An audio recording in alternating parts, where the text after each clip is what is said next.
Kaj je res in kaj ni res o domnevnih finančnih težavah Helene Blagne, ki predvsem rumeni mediji te dni namenjajo zopet neverjetno veliko pozornost? Helena Blagne je kot prva slovenska glasbenica nastopila 29. marca 2011 skupaj z Dunajskimi dečki v dvorani Stožice pred 12.000 obiskovalci. Poglejmo.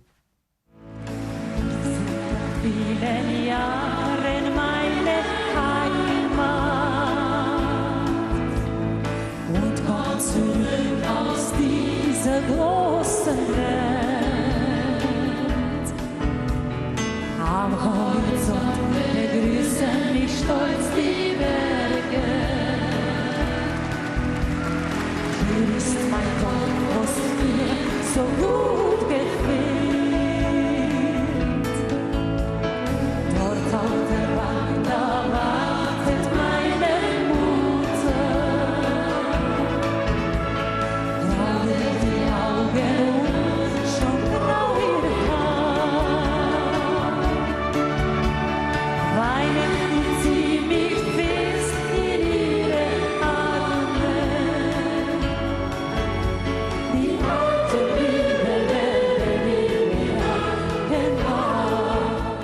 Je res čudovit nastop.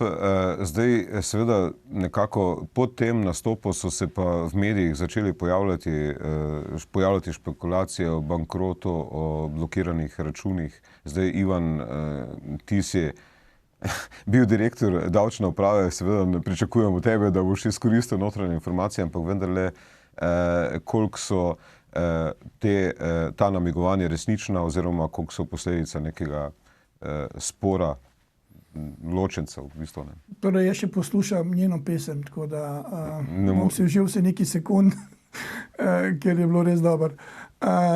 Torej, ne vem, kaj pričakuješ, da bom povedal. Torej, jaz sem bral to novico, ki je bila objavljena v Slovenskih novicah.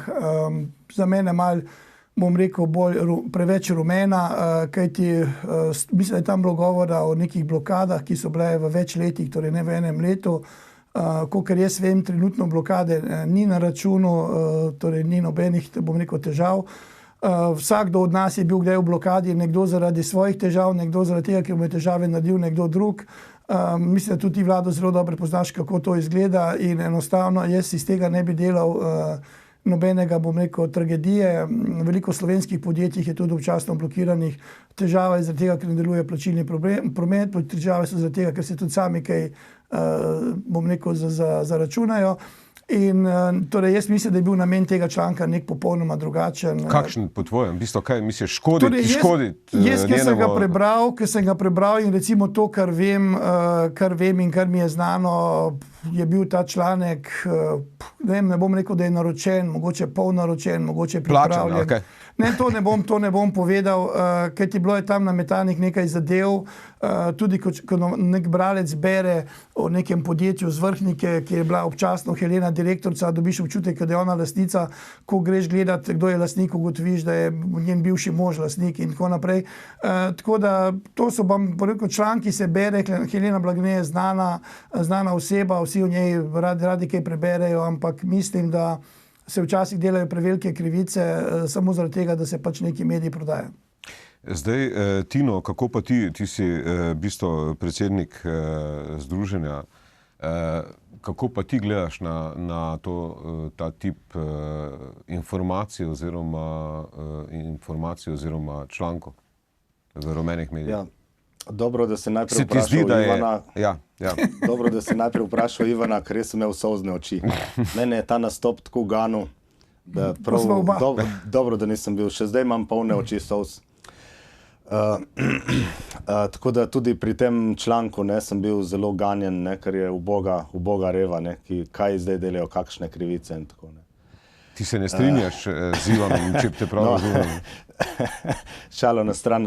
Ne vem, glede Helene Blagne, jaz nisem glasbenik, da bi lahko kaj več sodil kot petje v zboru, ampak tako vedno se sprašujem recimo pri njej, kakšen uspeh bi ona imela, če bi bila malce bolj zakrita, kakšen uspeh bi ona imela, če ne bi slovenska, kako naj rečem, medijska elita vedno porivala naprej v 80. in 90. letih. Če tega ne bi bilo, jaz mislim, da ona ne bi naredila take kariere. Zato, ker če pogledamo, ko nek estradnik pade v nemilost pri teh botrih oziroma pri teh raznih režiserjih slovenskega tako imenovanega zvezdne atmosfere ali zvezdnega ozračja, ne vem, kako naj tem neumnostim sploh rečem. Torej, če padeš v nemilost, te nikamor več ne povabijo. Ne? Recimo, ko smo imeli Marija Galuniča na RTV Slovenija, se je točno vedelo, kdo lahko pride tja in kdo ne.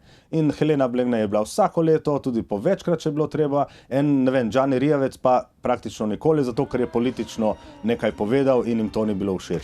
In takih primerov je cela vrsta. Zato se mi ne zdi prav, da zdaj tako obžalujemo in tako jočemo. Ona je estradnica, to se je zgodilo, ona se je poročila, nisem se jaz poročil, ona se je zapufala, če se je zapufala. Ne? Zakaj bi to zdaj sploh bilo zanimivo? Jaz rumenih medijev ne berem, ker se mi zdi to banalno in podčast in zato tudi ljudje pa se zelo radi naslajajo nad tem. Zdaj, Ivan, ti se ne strinjaš s tem, da je Helena Blagne žrtev rumenih medijev in da so ti mediji naredili, ti misliš, da je sama? Ne, torej Helena Blagne je vrhunska pevka, torej njen glas je fantastičen. To pomeni, je znana osebnost in zaradi tega tudi mora z določeno dozo sprejeti, da mediji o njej pišejo. O tem imamo že kar nekaj sodišča, ki o tem pišejo, zaradi tega pravim, da to pač mora sprejeti. Pričakujem pa, da mediji pišejo resnice. Torej, v tem članku, ki je bil objavljen pred kratkim, je govora o nekem deljenju premoženja. Jaz, kakor vem, sta zakonca svoje premoženje že razdelila pri notarju in zadeve so popolnoma jasne.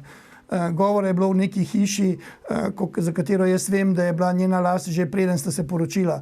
In tako naprej. Govora je bilo o nekem zemljiškem knjižnem dolgu. Če greste gledati v zemljiško knjigo, tega zemljiškega knjižnega dolga ni na tisti garaži ali tisti utici ali karkoli že je. Pomeni, vse to bi lahko novinarka zapisala in povedala, da je to bilo, da ni več in tako naprej.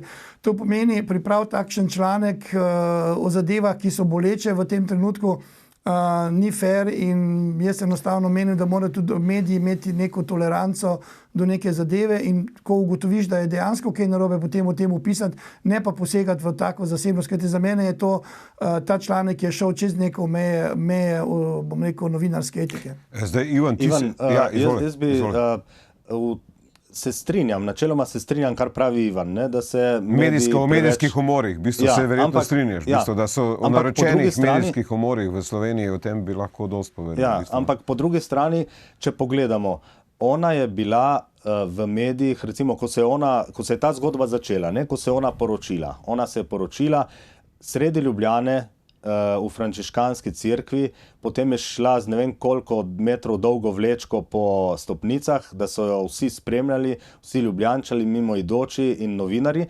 Takrat je bilo v redu, da so bili mediji zraven. Zdaj, ko se ta ista zgodba konča, pa ni v redu. Ne, razumete? Ne razumem vas. Tu je treba tako, če hočeš biti v medijih, kot ti je lepo in kot ti to koristi, potem moraš računati, da bo tudi, ko se bojo določene težave pojavile, da te bodo mediji pač obrali do kosti, če je treba. To je res, ampak brez uporabe. In še ena stvar, recimo, če pogledate pri Heleni Blagne, ki jo tudi Ivan očitno tako ceni, poglejte njen zapis oziroma zapis o njej na slovenski Wikipediji. Tako PR napisanega zapisa v eni enciklopediji zlepa ne boste našli. Ne? Zato je to ena taka slika, ki je malce zlagana že od vsega začetka njene kariere. Zato jaz pravim, da me prav zanima, kakšen bi bil njen uspeh, če bi ona samo pela in ne se kazala. Mislim, da bi bil uspeh identičen. Jaz samo hočem povedati, da glede medijev, torej, če so poročali o poroki, je prav, da tudi poročajo o, bom rekel, ločitvi in delitvi, ampak potem naj se piše resnica. Torej, jaz nimam nič proti, da mediji poročajo, ampak naj poročajo resnico. Ko pa jaz preberem en članek in grem preverjati dejansko stanje, pogotim nekaj drugega. To me ne moti. In če te neutralnosti ni, potem jaz dobim občutek, da članek ni neutralen. da je članek napisan na kožo nekomu, ne bom zdaj tudi povedal na komu, kakšen občutek sem dobil, ampak to ni prav in to ne govorimo Heleni, ne govorimo vsem, torej tudi sam sem dal take zadeve skozi, tudi kakšni moji kolegi in tako naprej. Normalno je pa, da tudi jaz kot davčni svetovalec imam veliko primerov, ko se ločuje, ko se deli premoženje, torej ta zadeva niti slučajno ni tako lepa, kot je na začetku in zato jaz dostikrat vsaki stranki rečem, da ljubezen se v pravi lepoti pokaže šele v odločitvi. To se pravi, da najboljše predporočno pogodbo narediti? Torej dogovoriti se že prej, vedeti, kdo ima kaj, ali se pa večno ljubiti. Ne? Izvolite, Tino. Tu je spet gledamo skozi medije, ne? Skozi denar. Okay. Mediji gledajo skozi denar. Največje žrtve ločitev so vedno otroci. Tega pa nihče ne pove in nihče ne govori o otrokovih pravicah do staršev, ko se starša ločujeta. Dobro, to je posebna tema, zelo pomembna in jo bomo v eni od naslednjih oddaj seveda z veseljem obdelali. Jaz se vama zahvaljujem za nocojšnjo sodelovanje, za komentiranje, Ivan in Tino. Spoštovani gledalci, spoštovane gledalke, vam pa seveda hvala, ker ste bili nocoj z nami. Resnica boli, komentarje še bolj, pa saj veste, ni vseeno, kdo kaj reče. Lahko noč.